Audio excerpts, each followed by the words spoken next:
الحمد للہ رب العالمین والصلاة والسلام علی سید الانبیاء والمرسلین وعلی آلہ واصحابہ اجمعین، اما بعد۔ اعوذ باللہ من الشیطان الرجیم، بسم اللہ الرحمن الرحیم۔ ان صلاتی و نسکی و محیای و مماتی للہ رب العالمین، صدق اللہ العظیم۔ اللہم صلی علی سیدنا و مولانا محمد وعلی آلہ و اصحابہ و بارک وسلم۔ آج جمعے کا دن ہے اور اسلامی کیلنڈر میں ذی الحجہ کی 1 تاریخ ہے۔ ذی الحجہ کی 10 تاریخ، 11 تاریخ اور 12 تاریخ، یہ 3 دن ایام النحر ہے، یعنی قربانی کے دن۔ اصل میں یہ جو مہینہ ہے، اس مہینے کو بڑی فضیلت اور بڑا اونچا مقام اور مرتبہ حاصل ہے۔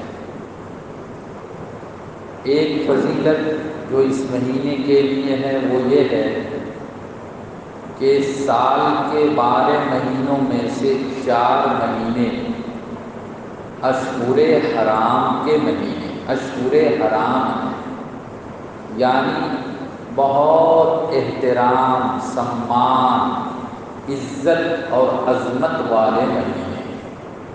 قرآن نے فرمایا منہا اربعۃ حرم، 12 مہینوں میں سے 4 مہینے یہ بڑی عزت والے، عظمت والے مہینے ہیں۔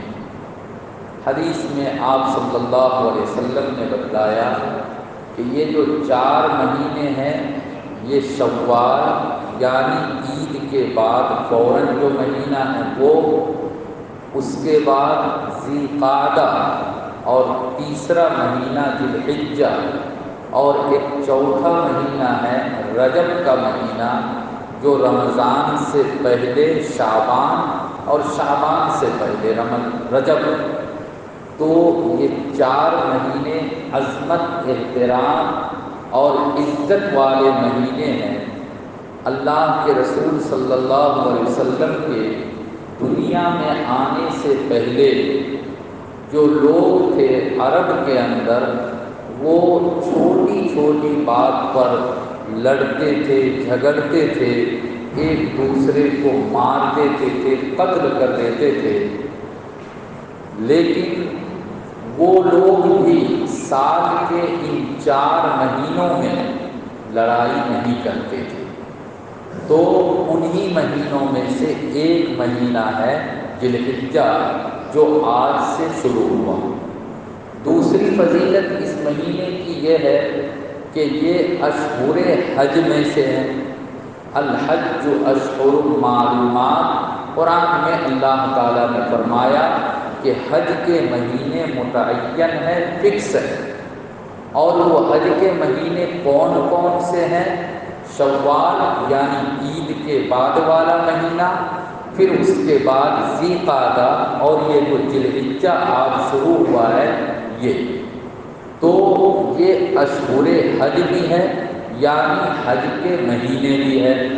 حج کے مہینے شوال ہے، ذی قعدہ ہے۔ اس کا مطلب یہ ہے کہ اگر کوئی آدمی حج میں جانا چاہے، حج کا اگر پروگرام بناتا ہے کہ اس سال مجھے حج میں جانا ہے، تو حج کا احرام یا عمرے کا احرام جب وہ حج کے سفر پہ نکل رہا ہے، حج تمتع ہو، حج قران ہو، حج افراد ہو، جو بھی ہو، وہ جو احرام باندھے گا وہ رمضان میں نہیں باندھ سکتا، بلکہ رمضان کا مہینہ ختم ہونے کے بعد جب شوال کا مہینہ شروع ہوگا تب وہ حج کا احرام باندھے گا۔ اس سے پہلے اگر احرام باندھ لے تو حج کا وہ احرام نہیں ہوگا۔ تو دو فضیلت اس مہینے کے لیے۔ اس مہینے کے اندر اللہ رب العزت نے خاص طور پہ دو عبادت کا وقت بنایا، دو عبادت کرنے کا اس مہینے میں اللہ نے مسلمانوں کو حکم دیا۔ ایک عبادت ہے حج کی عبادت، یہ جو حج ہے وہ اسی مہینے میں ادا کیا جاتا ہے۔ اس سے پہلے اگر کوئی حج ادا کرے، ایک مہینہ تک عرفات میں جا کر پڑا رہے، ایک مہینہ مزدلفہ میں جا کر پڑا رہے، کوئی فائدہ نہیں ہوگا۔ حج کے جو اعمال ہے وہ اسی مہینے میں، اور وہ بھی ڈیٹ، تاریخ، ٹائم، وقت، سمے سب فکس ہے، وہ اسی مہینے میں حج کیا جائے گا۔ ایک عبادت۔ دوسری عبادت قربانی کی عبادت ہے۔ پورے سال اگر کوئی قربانی کی دعا پڑھ کے جانور کو ذبح کرے تو قربانی کرنے کا ثواب اس کو نہیں ملے گا۔ گوشت ہوگا، گوشت کھا لے گا، غریبوں میں بانٹ دے گا، صدقے کا ثواب مل جائے گا، لیکن قربانی کا ثواب نہیں ملے گا۔ یہ دو عبادت خاص طور پہ اس مہینے میں اللہ نے متعین کر دیا، اور اس مہینے کو ان دو عبادتوں کے لیے اللہ نے فکس کر دیا۔ یہاں مجھے جو بتلانی ہے ایک بات خاص طور پہ، وہ یہ ہے کہ جب آدمی حج کا احرام باندھتا ہے، حج کا احرام پہن لیا، تو اب کتابوں میں آتا ہے کہ سب سے بہترین جو ذکر ہوتا ہے وہ ہوتا ہے تلبیہ، لبیک اللہم لبیک لبیک لا شریک لک لبیک ان الحمد والنعمت لک والملک لا شریک لک۔ یہ تلبیہ ہے، لبیک پڑھنا ہے۔ حاجی جب حج کا احرام باندھ لے تو اس ٹائم سے لے کر شیطان کو کنکر مارنے تک، شیطان کو کنکر مارنے تک سب سے بہترین ذکر تلبیہ پڑھنا ہے، لبیک پڑھنا ہے۔ اوپر اٹھ رہے ہیں لبیک اللہم لبیک، نیچے کی طرف جا رہے ہیں لبیک اللہم لبیک، کہیں بیٹھے ہیں لبیک اللہم لبیک، یعنی جتنا زیادہ سے زیادہ ہو سکے تلبیہ پڑھا جائے، لبیک پڑھا جائے۔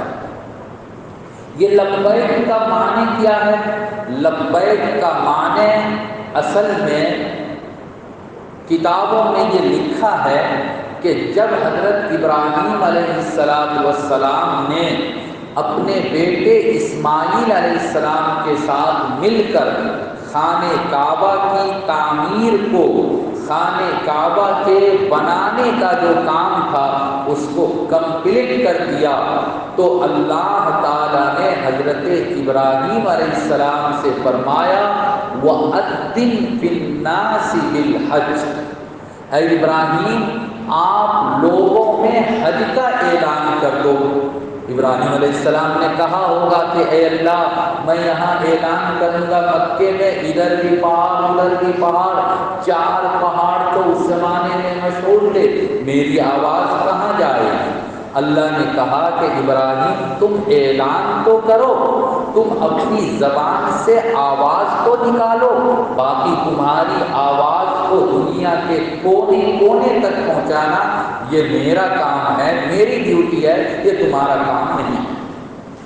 تو حضرت ابراہیم علیہ السلام نے یہ کہا جو اللہ نے حکم دیا تھا کہ اے لوگو اللہ کا گھر بن کر تیار ہے، ریڈی ہے، اب تم دنیا کے کونے کونے سے آؤ اور خانہ کعبہ کا طواف کرو، اور جو حج کے اعمال اور افعال ہے وہ کام تم لوگ کرو۔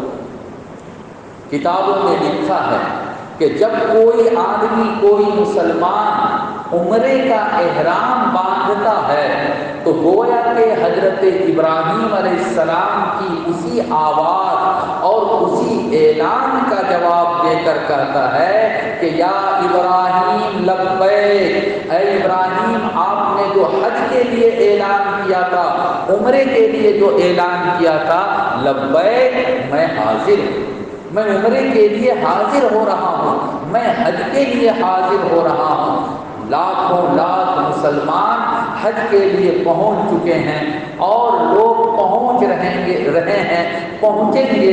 گویا کہ سارے کے سارے لوگ حضرت ابراہیم علیہ السلام کے اسی اعلان کا جواب دے رہے ہیں، لبیک اللہم لبیک، لبیک اللہم لبیک، اے اللہ میں حاضر ہوں، اے اللہ میں خانہ کعبہ کا طواف کرنے کے لیے حاضر، اے اللہ میں صفا مروہ کے درمیان سعی کرنے کے لیے حاضر، اے اللہ میں مقام ابراہیم کے سامنے، یہ مقام ابراہیم کے پاس حاضر، اے اللہ میں حجر اسود کے پاس حاضر، اے اللہ آپ کا حکم ہوا، آپ کے گھر کو چھوڑا، 8 تاریخ آ گئی، اب ہم مینا جا رہے ہیں، اے اللہ آپ نے مینا میں بلایا، ہم مینا میں حاضر، اے اللہ آپ نے عرفہ میں بلایا، 9 تاریخ کو ہم عرفہ میں بھی حاضر ہو گئے اور 10 تاریخ کو مزدلفہ میں اور پھر مینا میں جا کر شیطان کو کنکری مارنے میں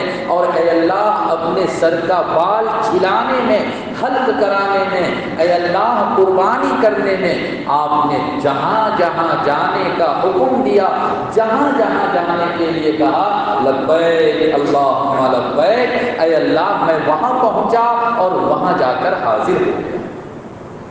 یہ گویا کہ ہم اور آپ جیسے اسکول میں ٹیچر بچوں کی حاضری لیتا ہے، نام پکارتا ہے یا رول نمبر پکارتا ہے اور بچہ کہتا ہے یس سر۔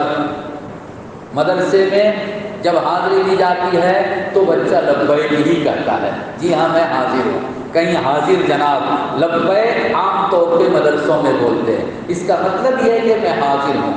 میرے بھائیوں، یہ جو حج ایک بہترین اور انتہائی مبارک عمل ہے اور اسی کے ساتھ دوسرے عمل کو بھی ملا لیجیے، قربانی۔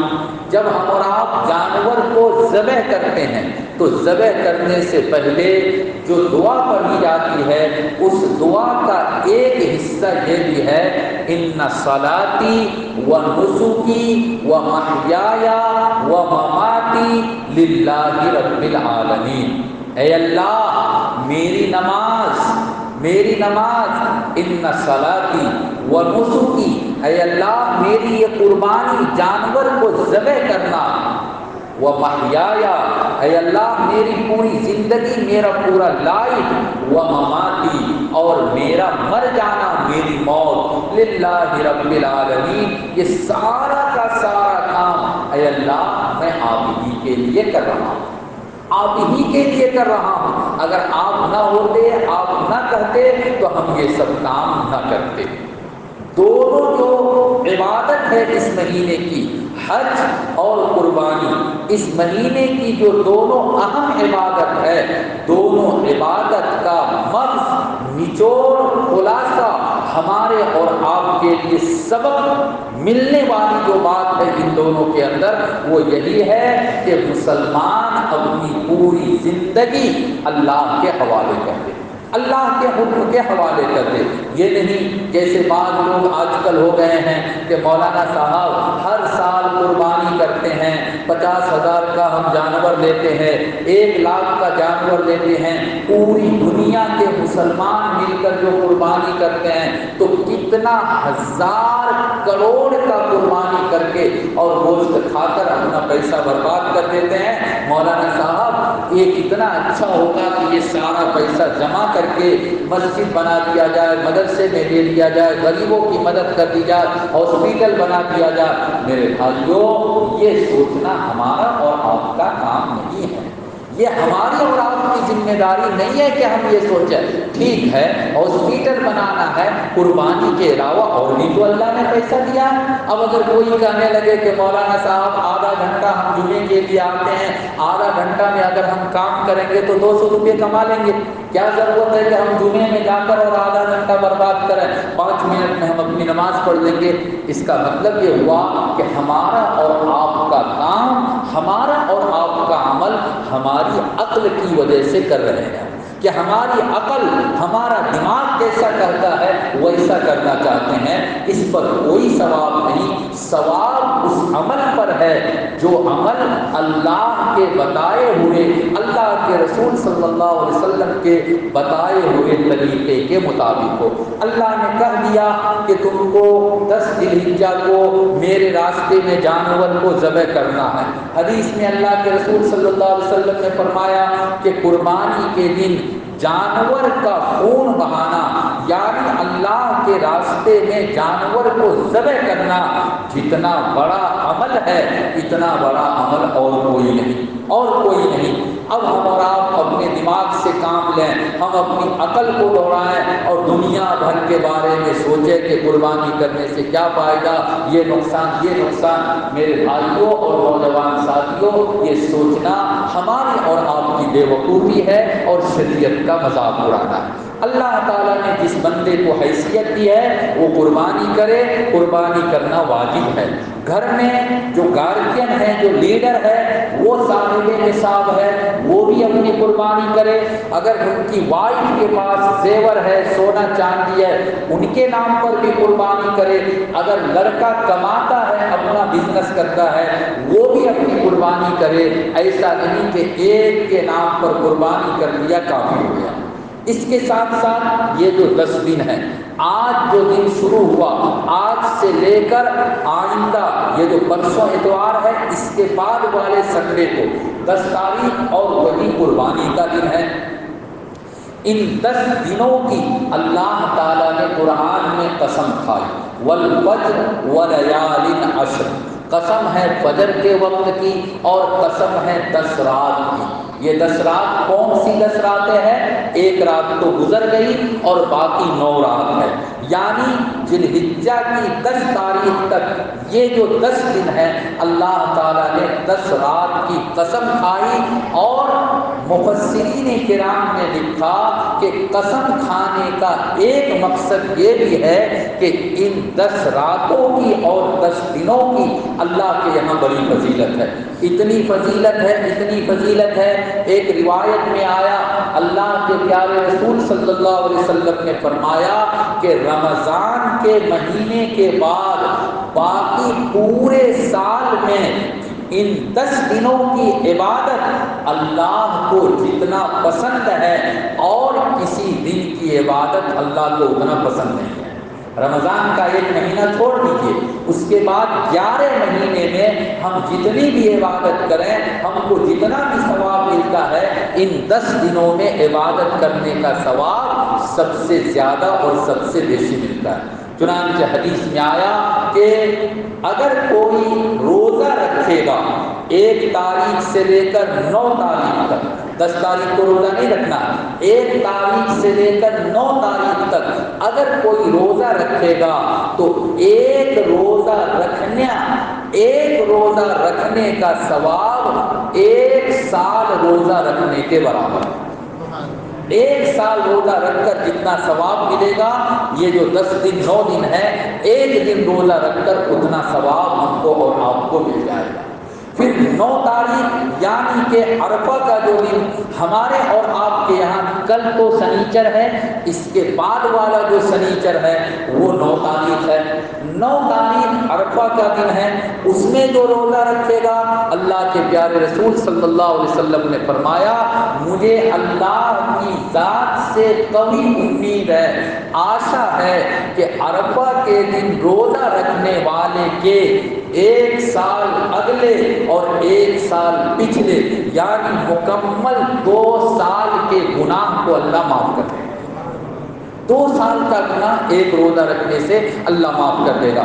یہ بڑی فضیلت والے دن ہیں، بڑی فضیلت والی رات ہے۔ ہم کو اور آپ کو اس کی قدر کرنی چاہیے۔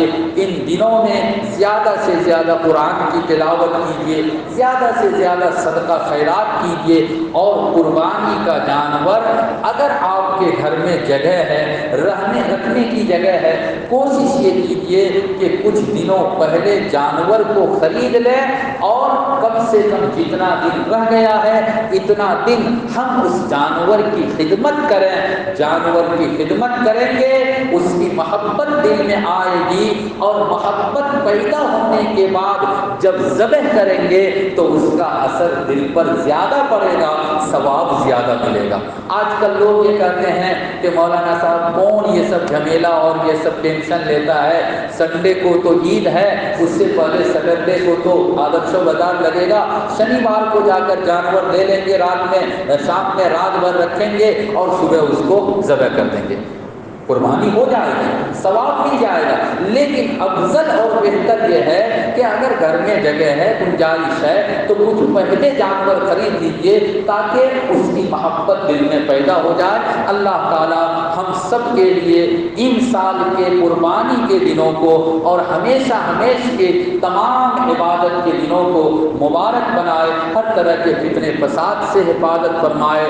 بعض علاقوں سے خبریں آ رہی ہے، آسام کے بعض ڈسٹرکٹ میں باضابطہ ڈی سی نے مسلمانوں کے ساتھ بیٹھ کر اور بڑے جانور کی قربانی پر پابندی لگا دی۔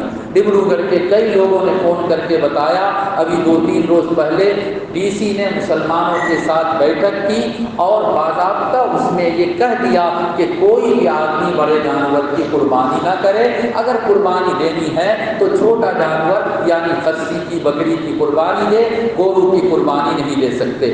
اللہ تعالی ہمارے اور آپ کے یہاں اس طرح کے باتوں سے ہم سب کی حفاظت فرمائے۔ وآخر